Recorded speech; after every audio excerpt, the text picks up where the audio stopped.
Selamlar. Yine güzel bir videoyla karşınızdayım. Bugün ne yapacağız? Bugün bahçeye çıkacağız. Biraz erik toplayacağız ve kışlık erik saklayacağız. Kabımı aldım. Şuna birazcık erik toplayalım. Ve daha sonra kış için saklama yöntemine geçelim. Hemen bahçeye doğru gidelim. Hep birlikte. Hadi bakalım.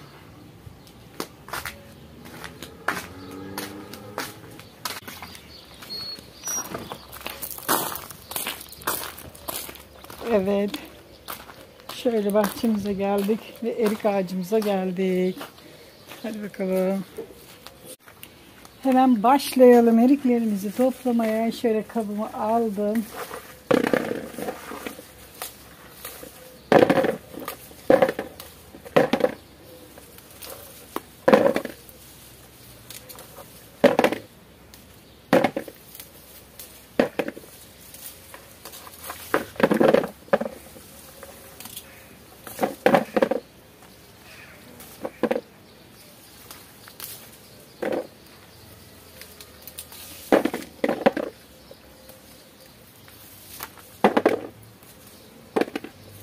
Şöyle.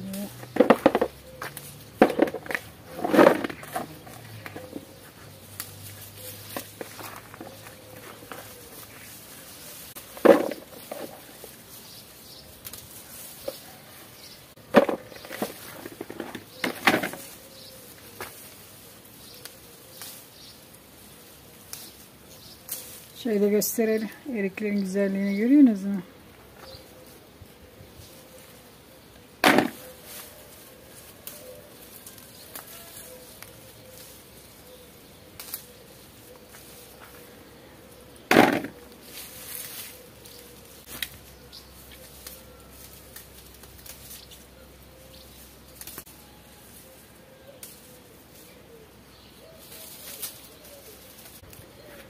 Evet, şöyle erikleri topladım. Hemen şimdi hazırlama aşamasına birlikte geçelim. Eriklerimi topladım. Gördüğünüz gibi şöyle bir tas erik topladım. Şöyle yarım kiloluk kavanozlara yapacağım. Hemen şimdi bol suda yıkayalım. Sapını çöpünü ayıkayalım. İlaç yok bunlarda. Kendi bahçemizden ne olduğunu biliyoruz. Bol suda yıkadık mı yeterli olacaktır. Hemen başlıyoruz. Dökelim. Hemen temizlemeye geçelim. Şöyle dediğim gibi saplarını temizleyeceğiz. Yani koparıverdik öylesine ya. Şöyle saplarını temizleyelim.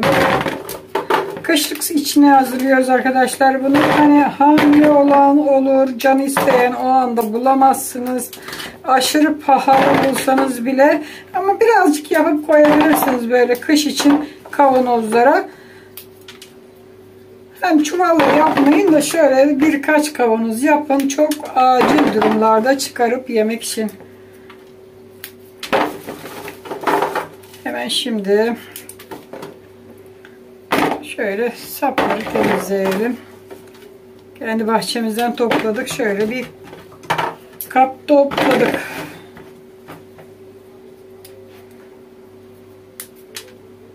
Şöyle temizliyoruz.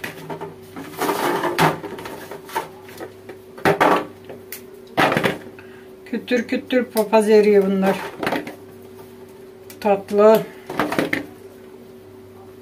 Bu sene erik ağacım güzel yaptı. Şöyle dolduralım. Tamamdır. İşte bu kadar. Toplamışık.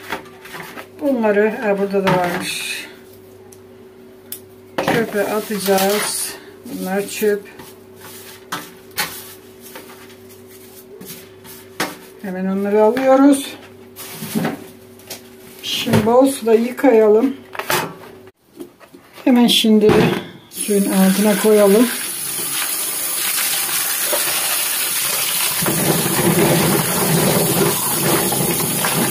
Bol suda yıkıyoruz.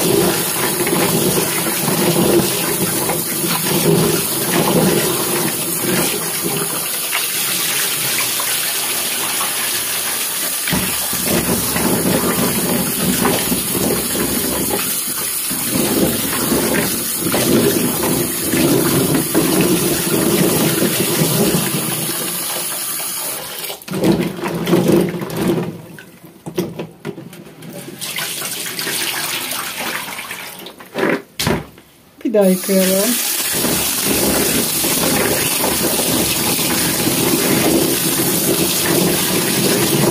Şöyle. Evet, tertemiz, gördüğünüz gibi eriklerimiz şu anda hazır. Gördünüz mü? Dökelim tekrar suyunu. Hazır şu anda. Eriklerimiz hazır. Şöyle bir çaydanlığa da su koydum. Şimdi ocağa koyacağım ve suyumu kaynatacağım. Hemen ocağın altını yakıyorum. Suyumuz burada kaynasın. Suyumuzu koyduk. Hemen kavanozları şöyle hazırlıyorum. 4 tane kavanoz hazırladım, yıkadım. Şu anda hazır. Erikleri hemen dolduruyoruz kavanozlara. Bakalım kaç tane yapacağız. Topladıklarımız yeterse tamamdır. Gerek yok yeniden erik toplamaya. Çok fazla almayacak zaten. Bunlar iri olduğu için.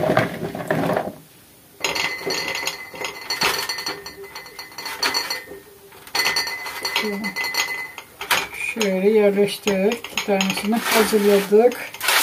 Şöyle kenara alıyoruz. Birisini dolduralım bakalım. Yeterse bir tanesini bırakacağım zaten. Çıkıp toplamayacağım tekrar. 3 tanelik toplamışık. Yeterli. Ne yapalım yani, bitti. Şöyle şu kadar eriğimiz kaldı. 3 kavanozluk toplamışık. Bir kavanozun hemen iptal ediyoruz tabii ki de. Şöyle bunları da koyalım buralara. Yerleştirelim. Tamamdır. Şöyle 3 kavanoz eriğimizi hazırladık. Suyumuzu kaynatalım. Evet, suyumuz kaynama noktasına geldi. Şu anda sıcak. Hemen şimdi eriklerimizin üzerine şöyle döküyoruz arkadaşlar.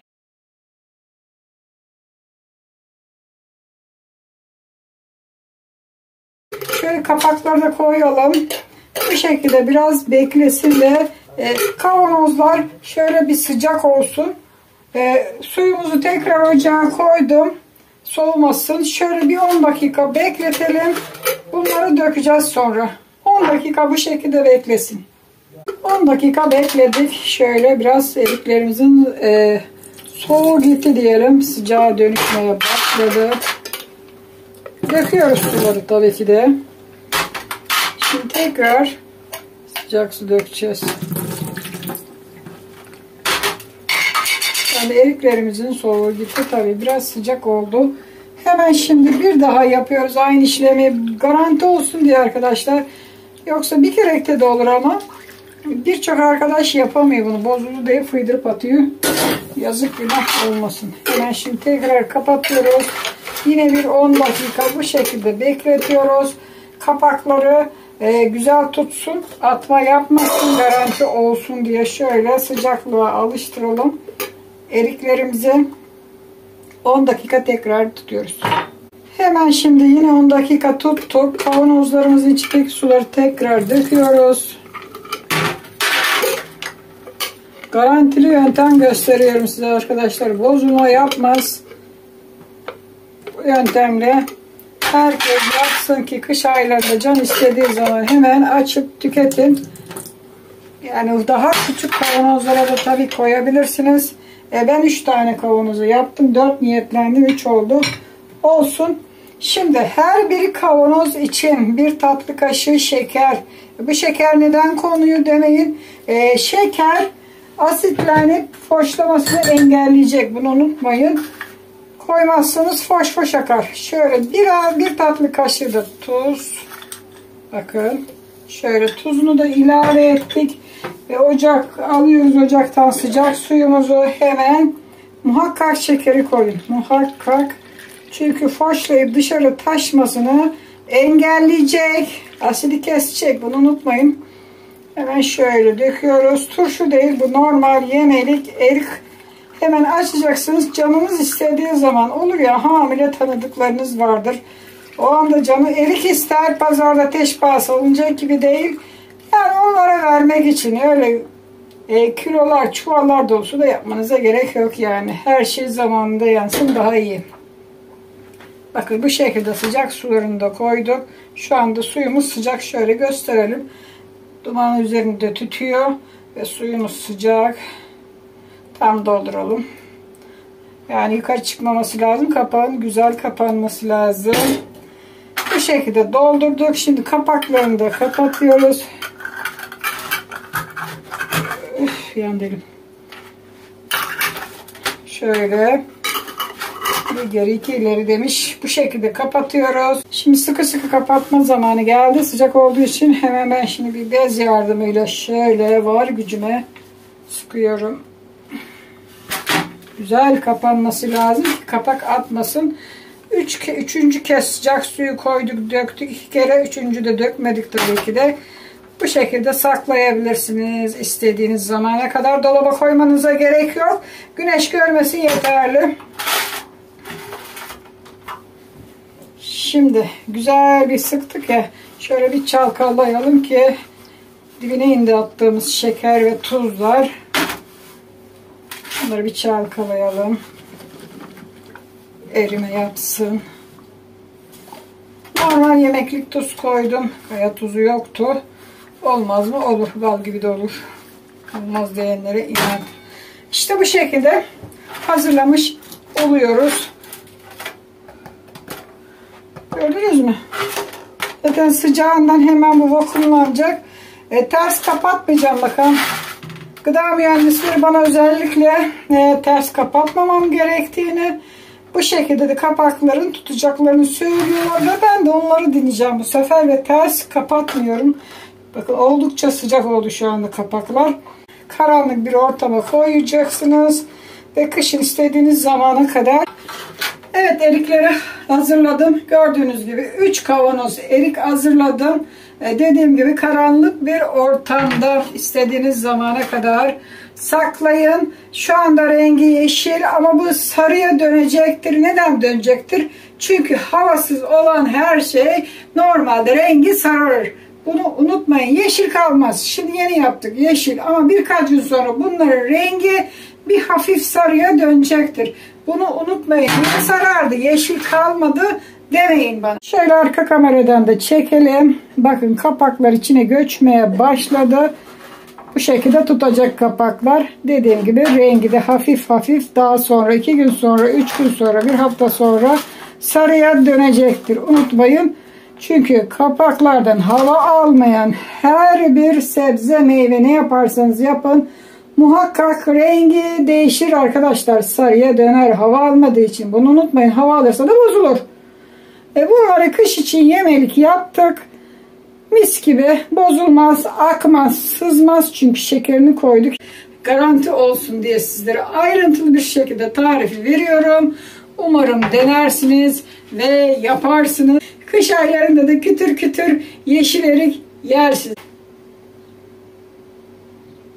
Çok güzel oldular. Hadi hoşça kalın. Kendinize iyi bakın.